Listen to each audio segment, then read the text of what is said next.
ब्रह्ममुरारिसुरार्चितलिङ्गं निर्मलभासितशोभितलिङ्गम् जन्मजदुःखविनाशकलिङ्गं तत्प्रणमामि सदा शिवलिङ्गम्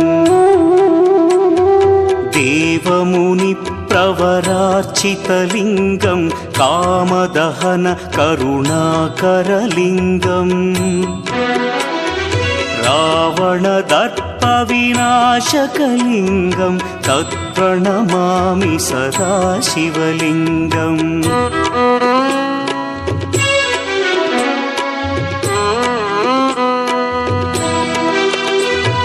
सर्वसुगन्धसुलेपितलिङ्गं बुद्धिविवर्धनकारणलिङ्गं सिद्धसुरासुर